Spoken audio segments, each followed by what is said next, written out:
지난 7일 열린 대장동 재판에서 유동규 전 성남도시개발공사 본부장이 증인으로 출석해서 김만배 씨에게 들은 이야기를 증언을 했는데요.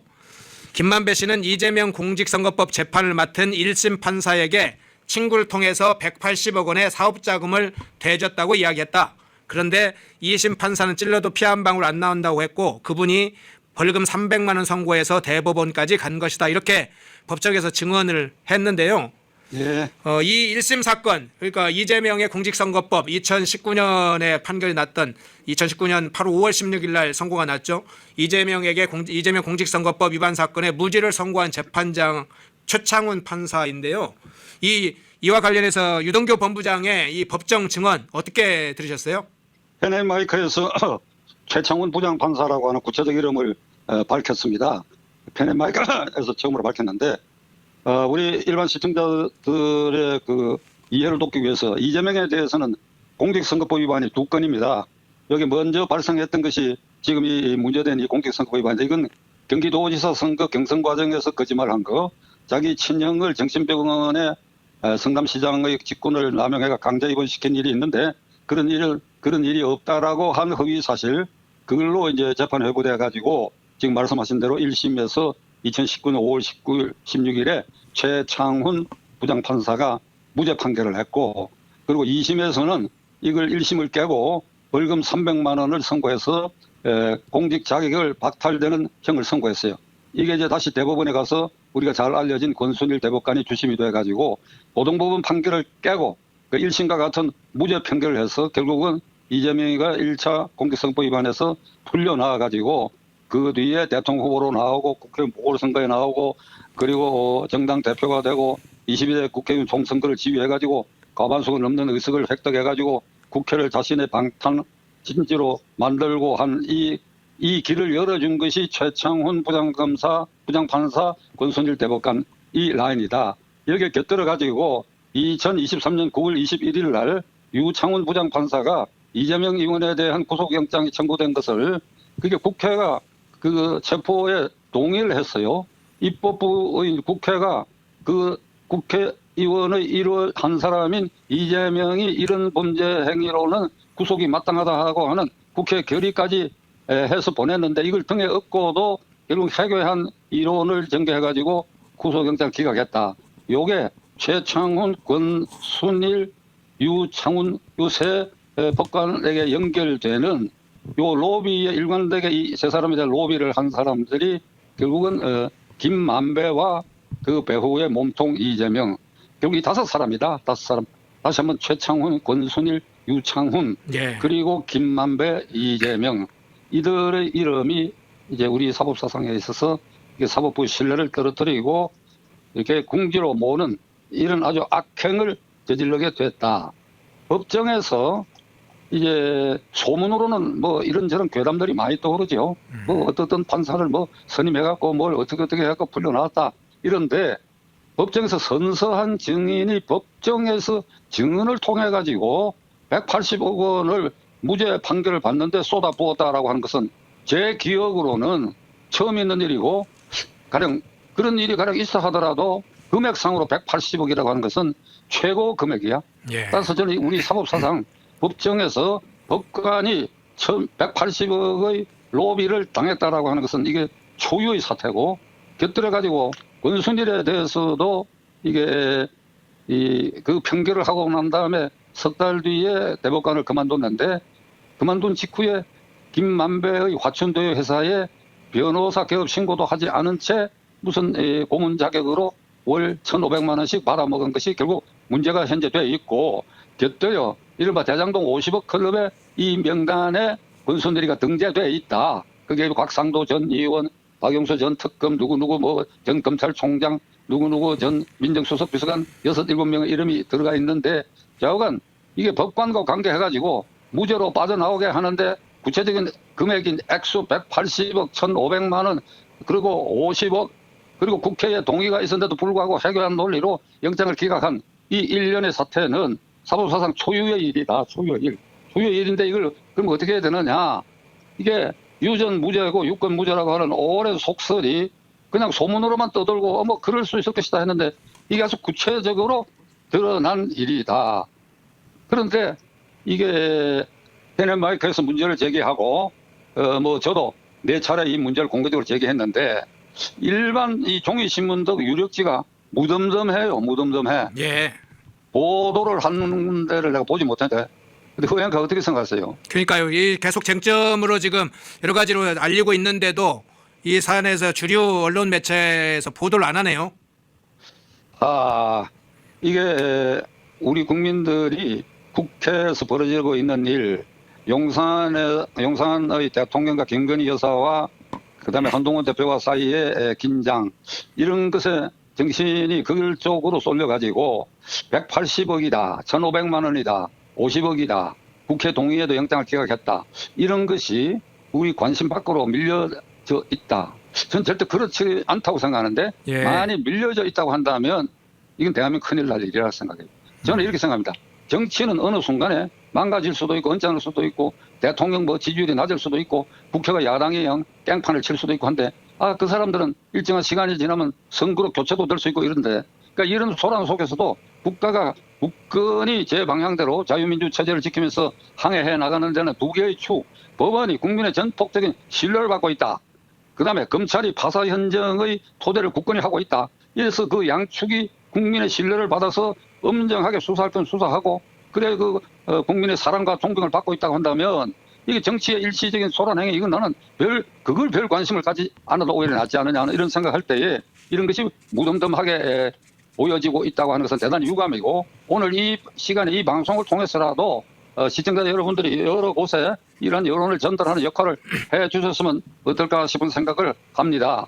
제가 곁들여 가지고 우리 일반인들은 이 김만배가 권순일 대법관을 로비를 하면서 대법관실을 8번 방문했다 하는 게 그게 출입자 기록에 나타났거든요. 그러니까 그 판결 나기 전에 6차례, 예. 판결 직후에 2차례 대법관실을 방문했는데 이 대법관실 아무나 방문하는 것처럼 우리가 잘못 알고 있는데 일반인들 이해관계자들은 일체 출입 금지입니다. 그 허양카가 그걸 느끼고 계신지 모르겠는데 예. 대법관 만나려고 대법관실에 면회 신청해본 일이 있습니까? 그런 적은 없습니다. 없는데 그 면회가 쉽게 될 것 같습니까? 굉장히 어려울 것 같은데요. 제가 시간이 좀 걸리도 에피소드 하나를 말씀드리겠습니다. 예. 이게 대법관들이 어떻게 하고 있다 하는 예를 들게요. 저하고 절친한 분의 따님이 의사였는데 근무 중에 상해를 입어가지고 이게 그러니까 지체장애 1급 상태가 됐어요. 그래서 근로복지공단에 이 질병상해가 근무 중에 있었다는 사실과 거기에 따르는 보상 청구를 했는데 그게 행정소송입니다. 그러니까 구체적인 개인이나 단체가 아니고 국가기관을 상대로 한 거예요. 그런데 1심 기각, 2심 기각이 돼가 대법원에 올라가 있는데 물론 그 양반도 법조인이지만 이제 후배 변호사를 대리인으로 세웠어요. 근데 너무 억울해가지고 너무 1, 2심 판사들이 말이야 구체적 상황을 너무 모른다. 부모 입장에서 봐서. 그래가지고 이 대법관을 한번 꼭 만나야 되겠다.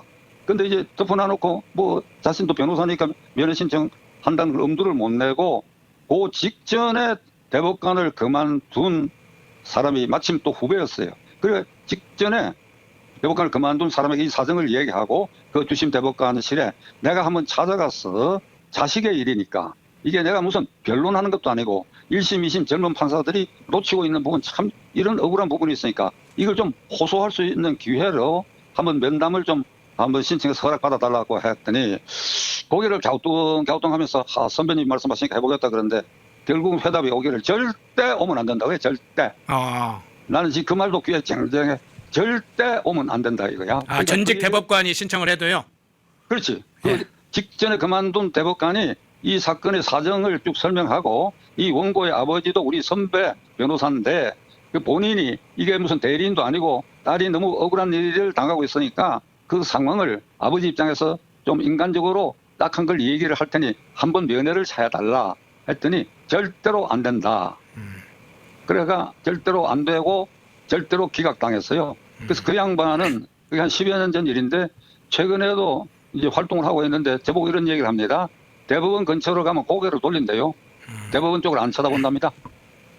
대법원 쪽을 안 쳐다본다 이거야. 이게 고고하게 서 있는 거거든. 그런데 권순일 사건이 터지고 최창훈 사건이 터지니까 이 양반이 얼마나 분노했겠느냐. 이거 제 추측입니다. 이것처럼 일반 국민들이 이해하는 거하고 달리 이게 8번을 대법관실에 면담을 허락했다 하는 건 뭐 로비지요. 그게 곁들여 가지고 이게 무죄 판결 난 직후부터 이건 뜬 소문이라고 저는 보는데, 뜬 소문이지만은 상당히 그럴 것이다라고 인정되는 거는 이재명이를 살려놨다 이거지. 최창훈이가 살렸고 2심에서는 못 살렸는데 결국 대법원 살려놨다. 그러니까 이재명이가 대통령 되면 권순일 대법원장실에 온다는 소리가 있었다고. 이거 웃어야 되나 울어야 되나 어떻게 되나 이게. 그러니까요.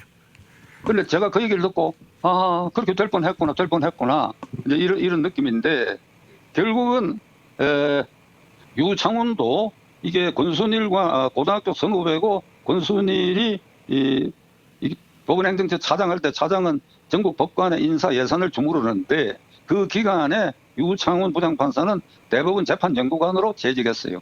그러니까 그 손에 이제 이재명에 대한 구속영장이 청구되고 국회에서는 동의까지 해줬는데, 만일 그때 이재명이 구속되면 이재명 자신은 완전히 장래 희망이 사라질 뿐 아니라 두 번째로 희망이 사라질 사람들이 김만배와 권순일이죠. 예. 그러니까 핵심 피고인이 구속되면 김만배 사건도 신속히 구속해서 될 것이고, 50억 클럽과 1,500만 원 문제도 그것이 틀림없이 도마에 오를 것이다.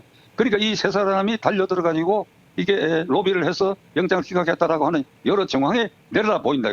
자, 이러면 저는 조희대 대법원장께 말씀드리려고 합니다. 이 숫자가 안 드러났으면 몰라요. 그냥 소문으로 판사들에게도 돈질을 하더라든지 이러면 모르겠는데, 구체적으로 선서한 증인이 법정에서 그것도 중앙지방법원장, 중앙지방법원 법정에서 대법원장실과 200m 거리에 있는 곳에서, 그리고 그 직전 대법관의 1,500만 원 50억 클럽 사건, 그리고 그를 살려내기 위한 유창훈의 이런 부당한 이런 구속영장 기각 결정, 이걸 대법원장께서 좀 민망한 얘기지만은 법관은 판결로 말한다. 법관은 판결과 결정으로 말한다. 옳은 말이에요. 근데 판결과 결정으로 말한 그것에 돈이 따르고 온 많은 사람들의 지탄의 눈으로 바라다보고 있는데도 그 위에 걸터 앉아가지고 대법원장과 대법관들, 우리나라 법원의 지휘부에 계신 양반들이 침묵을 지킨다. 안 될 말이죠. 안 될 말이죠. 지금 이 단계에서도 뭔가 말을 해야 돼요. 그러니까 제가 구체적으로 주문하고자 합니다. 직무감찰해라. 이 세 사람에 대해서 직무감찰해라.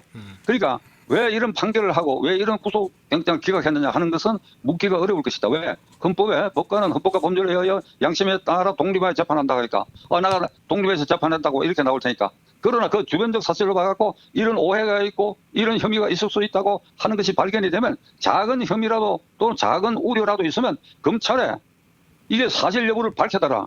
이게 이대로 그냥 깔아뭉개지고 이 소문이 사라지도록 기다린다고 한다면 그 사이에 법원의 명예가 실추되고 하니까 사실인지 아닌지, 사실로 잘못이 있으면 뭐 사법 처리해야 되고, 아니면 이것이 전혀 허위사실이라든지 하는 것을 양당 간에 검찰이 신속히 밝혀달라. 이 정도 태도를 취해야 지금까지 오래 전통적으로 내려오는 법원의 판사도 로비 대상이 될 수 있다 하는 이런 그 그늘진 곳에서 흘러나오는 이런 얘기들을 씻는 계기로서 이번 이 사태를 해결해야 된다고 하는 것을 저는 조희대 대법원장에게 정말 간곡히 말씀드리고 싶었어요.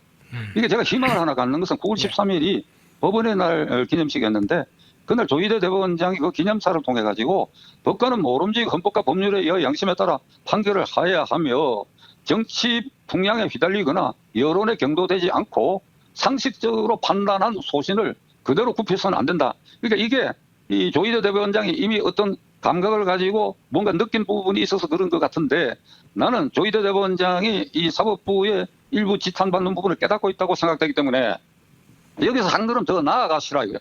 여기서 한 걸음 더 나아가시라 이거예요. 그 사법사상, 대법원 사상 역사가 없었던 일이지만은, 그러니까 한 번 더 나아가라 이거예요. 내가 이렇게 보니까 이러이러한 의심이 있다. 그러니까 검찰은 철저하게 조사를 해달라. 이럴 수 있어야지요. 이걸 나는 강력히 촉구하고, 조희대 대법원장이니까 기대해 볼 만하고, 그 다음에 이게 심우정 검찰총장은 취임한 지 한 달밖에 안 됐는데, 검찰이 파사 현정의 굳건한 기반 위에 서 있어야 된다. 그래야 그걸 근거로 해서 법원도 신뢰를 얻는 것이고 나라 전체의 사법 질서가 굳건하다. 이제 이런 그런 이제 틀을 세워가는데, 시간이 어떤지 모르겠지만은 네네. 일본 강점 시기에 검찰청과 함흥 법원에서 있었던 이게 법관 뇌물 사건에 대한 사례를 내가 하나 인용하려고 하는데 괜찮을지 모르겠습니다. 네. 일제시대에 있었던 일인데 네. 이거 내가 자칫 잘못 이야기하면 내가 또 7.18로 몰려갖고 박찬종 7.18하고 조국 일당들에 의해서 무슨 대나무 창 들고 쳐들어가서 소리 들을지 모르겠는데 간략히 이야기하면 이렇습니다. 함흥지방법원에 그 당시 근무했던 일본인 판사가 사건 관계자 대리인인 변호사로부터 회중시계 하나를 선물로 받았습니다. 그게 그 당시 세이코 시계가 나올 때니까 그걸 얼마 전에 이게 되게 당시에 감정을 평가했을 때 법관의 한 달 월급의 절반쯤 되는 가격이랍니다. 그런데 그것이 어떻게 문제가 발생돼 드러나가지고 함흥검찰청에서 조사를 했는데 조사를 차장검사가 맡았어. 지금으로 말하면 검사장 밑에 차장검사. 상대가 법관의 뇌물 사건이니까.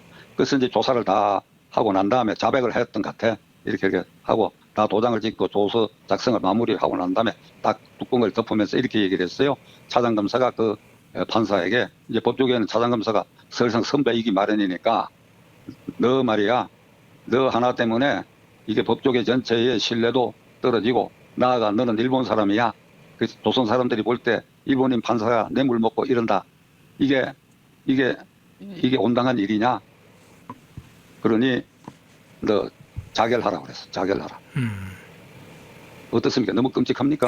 예. 법관으로서의 그 정도의 명예와 자부심을 가지고 있군요.